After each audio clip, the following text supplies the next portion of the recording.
Sungguh pasti sudah benar-benar kamu itu termasuk orang-orang yang akan merugi. Sungguh pasti sudah benar-benar kamu itu termasuk orang-orang yang akan merugi. Ada sebuah kisah Bapak Ibu sekalian, di zaman Rasulullah Shallallahu Alaihi Wasallam itu ada seorang pemuda, saya lupa namanya. Pemuda ini sangat bersemangat sekali, sebagaimana kita tak ketahui jiwa seorang pemuda pasti menggebu-gebu dan lain sebagainya. Ketika datang seruan jihad, dia itu sangat berani sekali memberikan jiwa dan raganya itu untuk ikut ke medan jihad. Dan para sahabat itu melihat begitu gigihnya pemuda ini ketika berada di medan jihad, mengalahkan musuh sana sini dan lain sebagainya. Akan tetapi di akhir peperangan, ketika perang sudah selesai, pemuda ini ternyata ditemukan tewas Bapak Ibu sekalian, mati. Tapi lihat, matinya ini bukan karena serangan musuh. Matinya ini karena dia melukai dirinya sendiri. Karena dia sudah mendapatkan luka yang mungkin kalau kita bisa bayangkan sudah sebegitu rupanya. Kena serangan musuh itu sudah mungkin sudah tidak kuat lagi lah. Tapi karena dia itu tidak sabar Bapak Ibu sekalian, dengan ujian itu, dengan ujian rasa sakitnya menerima luka dari musuh-musuhnya itu, dia melukai dirinya sendiri sehingga dia itu mati. Dan Rasulullah menyampaikan apa? Orang ini, pemuda ini berada di neraka. Bapak Ibu ini rahmati Allah Subhanahu wa taala. Betapa terkejutnya para sahabat. Orang yang mereka anggap itu sebagai pahlawan, sebagai pendekar dan lain sebagainya, Rasul mengatakan dia itu adalah penduduk neraka. Dikarenakan dia tidak sabar menunggu takdirnya untuk menjadi syahid. Ketika dia mampu bersabar untuk merasakan rasa sakitnya, mungkin tidak lama lagi kalau dia mau bersabar, mungkin gelar syahid akan dia capai. Tapi karena tidak sabar dan imannya kepada Allah dan atau tauhidnya kepada Allah itu masih kurang, akhirnya dia menambah luka pada dirinya sehingga dia mati. Sungguh miris sekali. Dia sudah berjuang sebegitu rupa dengan amalan yang sangat besar. Dan jihad itu kan amalan yang sangat besar sekali. Balasannya surga. Tapi karena jihadnya itu tidak dibangun di atas iman yang kuat, maka ya itulah yang terjadi. Dia lebih memilih mempercepat kematiannya dibanding menunggu takdirnya Allah untuk mati dalam keadaan syahid. Jemaah Bapak Ibu yang dirahmati Allah Subhanahu wa taala, wa huwa aidan mihwaru da'watil anbiya'i war rusul. Dan tauhid ini merupakan poros daripada dakwahnya Nabi dan Rasul. Kama qala ta'ala, sebagaimana Allah Subhanahu wa taala berfirman, "Wa laqad ba'atsna fi kulli ummatin rasula an ya'budullaha wajtanibut taghut." Dan sungguh kami telah mengutus kepada setiap umat itu seorang rasul, seseorang yang menyerukan agar bertauhid kepada Allah Subhanahu wa taala. An ya'budullaha wajtanibut taghut.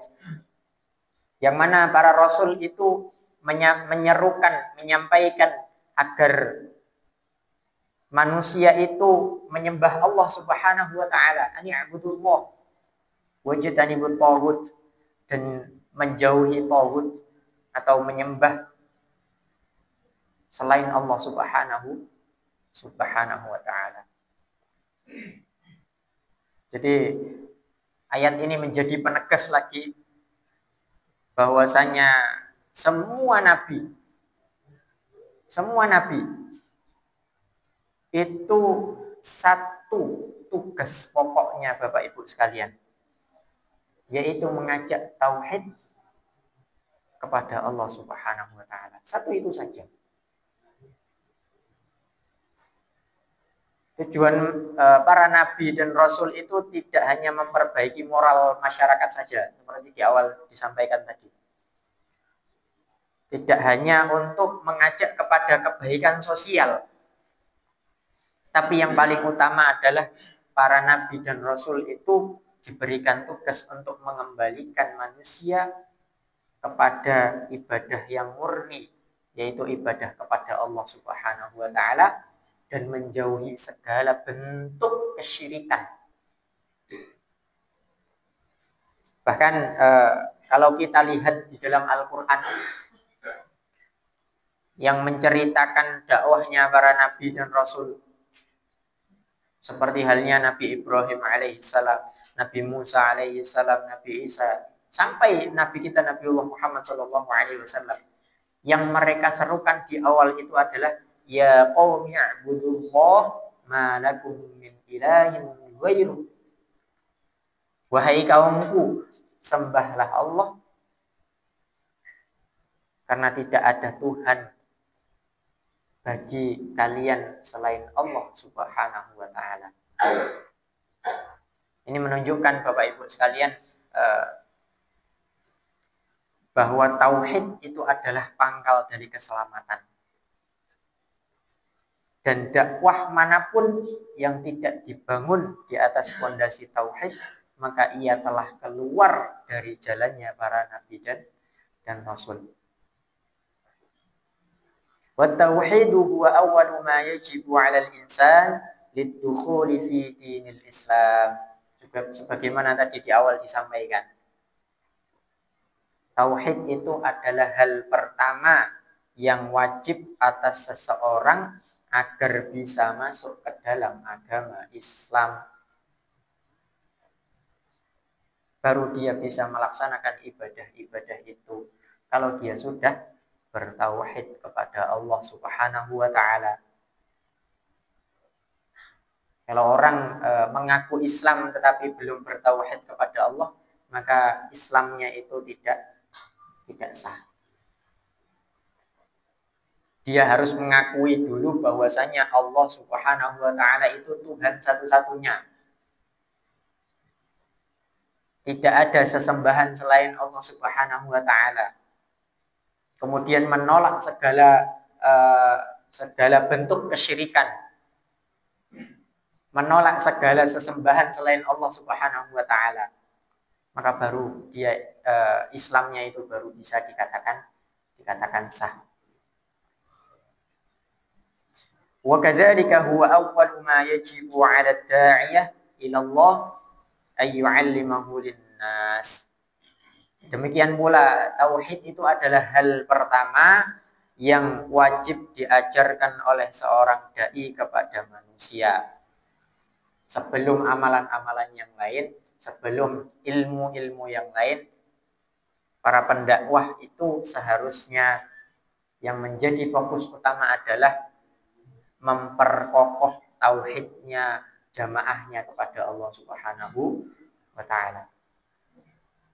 Kalau kita sebagai seorang pendakwah, kalau kita sebagai seorang muallim atau guru yang terus mengajarkan agama ini kepada orang-orang di sekitar kita, maka jangan buru-buru terlebih dahulu untuk mengajak mereka itu melakukan amal-amal cabang.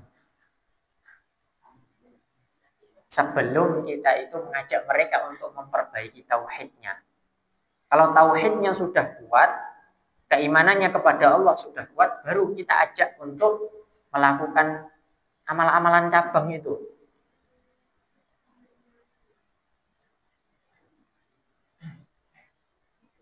Karena kalau tidak seperti itu, kalau seorang pendakwah langsung mengajak kepada amalan-amalan cabang, kemudian datang satu berita yang tidak mengenakkan orang tersebut terhadap sesuatu yang dia kerjakan, maka dia akan goyah imannya. Ini benar nggak sih yang diajarkan oleh beliau? Ini benar nggak sih yang sudah disampaikan kepada kita dan lain sebagainya. Dan mungkin permasalahan-permasalahan itu banyak sekali kita dapati di zaman yang sekarang ini. Kama qala Nabi sallallahu alaihi wasallam li Mu'adz bin Jabal radhiyallahu anhu hina ba'athahu ila al-Yaman. Sebagaimana sabdanya Rasulullah sallallahu alaihi wasallam kepada Mu'adz bin Jabal ketika beliau diutus oleh Rasul untuk pergi ke negeri Yaman. Ini dalil Bapak Ibu sekalian, hadis ini menjadi dalil bahwasanya metode dakwah para nabi dan para sahabat di zaman tersebut itu selalu dimulai dengan tauhid. Di mana Rasulullah Shallallahu Alaihi Wasallam menyampaikan kepada Mu'adz, innaka taqdamu ala qaum min ahlil kitab. Wahai Mu'adz, sesungguhnya kamu itu akan mendatangi satu kaum yang mereka itu berasal dari kalangan ahli kitab. Falyakun awwala ma tad'uuhum ila ayyuhidullah ta'ala. Maka jadikanlah yang pertama kali engkau serukan kepada mereka itu adalah mentauhidkan Allah Subhanahu wa taala. Enggak ada pesan lain Bapak Ibu sekalian. Yang paling pertama yang diminta oleh Rasul kepada Mu'adz bin Jabal ketika berdakwah ke Yaman itu adalah meminta agar Mu'adz memberikan pengetahuan kepada para ahli kitab itu agar mereka itu mentauhidkan Allah Subhanahu wa taala. Kalau kita menyebut ahli kitab Bapak Ibu sekalian, ahli kitab itu kalau di zaman kita sekarang itu mungkin bukan orang yang sembarangan. Bukan orang atau kaum yang bodoh. Tapi kalau orang sudah disebut ahli kan berarti mereka mahir. Bahkan ilmunya itu sangat tinggi sekali.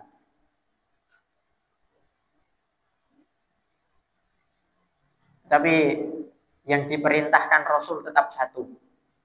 Kepada Mu'adz bin Jabal, perintahkan mereka untuk kembali kepada tauhid. Kembali menyembah Allah Subhanahu wa taala. Ini menunjukkan bahwasanya tauhid itu kebutuhan dasar setiap manusia.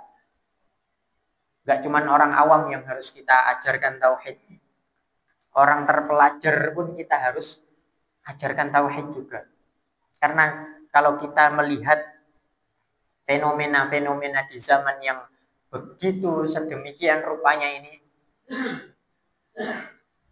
orang-orang terpelajar itu malah mereka lah yang merusak tatanan muka bumi ini. Karena kepintaran mereka itu tidak didasari dengan ketauhidan kepada Allah Subhanahu wa taala yang benar, yang lurus. Makanya yang terjadi, bumi ini semakin lama semakin rusak.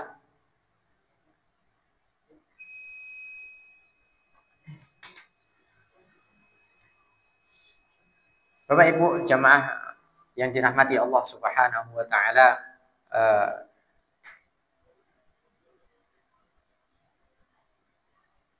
kemudian penulis melanjutkan, wa qad tawa'ada Allah Subhanahu wa ta'ala alladzi la yuzakkuna anfusahum bitauhid wal imani bil adzab syadid yaumal qiyamah. Jadi Allah Subhanahu wa taala itu telah mengancam. Kalau telah kan berarti sudah sejak lama Allah itu mengancam. Untuk siapa Allah mengancam? Allah mengancam itu untuk orang-orang yang tidak menyucikan jiwanya dengan tauhid dan iman kepada Allah Subhanahu wa taala. Ancamannya tidak sepele Bapak Ibu sekalian. Bil adzabis syadid yaumal qiyamah. Ancamannya adalah azab yang sangat pedih di hari kiamat nanti. Ya, ini peringatan yang sangat keras kepada kita. Peringatan yang sangat serius yang disampaikan oleh penulis kepada kita. Bahwasanya siapa saja yang tidak mau menyucikan jiwanya dengan tauhid, yang tidak mau menyucikan jiwanya, membersihkan jiwanya dengan mengesahkan Allah Subhanahu wa taala dan juga iman, maka ia telah memilih jalan menuju azab di hari kiamat nanti. Na'udzubillahi min dzalik. Terus apa maksudnya tidak menyucikan jiwa dengan tauhid itu Bapak Ibu sekalian? Maksudnya adalah orang-orang yang tidak mau membersihkan hatinya dari perbuatan-perbuatan syirik. Orang-orang yang tidak mau meninggalkan keraguannya terhadap Allah Subhanahu wa taala. Orang-orang yang lebih mencintai dunia yang fana ini. Orang-orang yang membanggakan kebahagiaan yang sudah dia miliki ketika hidup di dunia ini. Inilah yang disebut dengan orang-orang yang tidak mau menyucikan jiwanya dengan tauhid itu. Nah, orang-orang seperti ini kalau diibaratkan itu seperti air yang keruh dan tidak pernah disaring. Apa yang terjadi dengan air keruh kemudian tidak pernah disaring, apalagi tidak mengalir. Dan air itu tidak akan pernah jernih sampai kapanpun Bapak Ibu sekalian. Air tersebut tidak akan pernah menyejukkan orang-orang yang ada di sekitarnya. Air tersebut tidak akan pernah memberikan kesegaran kepada orang-orang di sekitarnya. Tapi yang terjadi, air tersebut malah membawa penyakit. Sama halnya dengan manusia. Ketika manusia itu tidak mau membersihkan jiwanya dari perbuatan-perbuatan syirik, maka itu bisa menjadi penyakit untuk dirinya dan juga bisa membawa penyakit untuk orang-orang di sekitarnya. Ini sangat berat sekali Bapak Ibu yang dirahmati Allah Subhanahu wa taala. Mungkin di antara kita masih melakukan atau menjadikan mungkin syirik-syirik yang kecil itu menjadi bagian daripada kehidupan kita, maka mari sama-sama kita saling mengingatkan untuk meninggalkan syirik itu. Walaupun syirik itu hanya kecil sekali. Yang kita anggap itu bukan sesuatu yang membahayakan kita di kemudian hari. Jamaah yang dirahmati Allah Subhanahu wa taala, ini masih ada satu dalil mengenai hal tadi, kalimat yang tadi, tapi karena waktunya sudah masuk waktu Isya, mari kita tutup dengan sebuah kalimat dari seorang ulama. Beliau mengatakan sesungguhnya suatu amal itu tergantung kepada hati. Kalau hatinya bersih, maka amalnya akan berbuah. Tapi kalau hatinya kotor, amal itu walaupun bentuknya seindah apapun tidak akan pernah diterima oleh Allah Subhanahu wa taala. Wallahu a'lam bishawab. Mari kita sama-sama membersihkan hati kita walaupun sedikit demi sedikit, akan tetapi terus istiqomah dalam membersihkannya. Barakallahu fikum. Mari kita cukupkan dengan membaca hamdalah. Alhamdulillahirabbil alamin. Dan kemudian kita lanjutkan terus beristighfar kepada Allah Subhanahu wa taala. Astaghfirullahalazim, astaghfirullahalazim, astaghfirullahalazim. Subhanakallahumma wa bihamdika asyhadu an la ilaha illa anta astaghfiruka wa atubu ilaik. Assalamualaikum warahmatullahi wabarakatuh.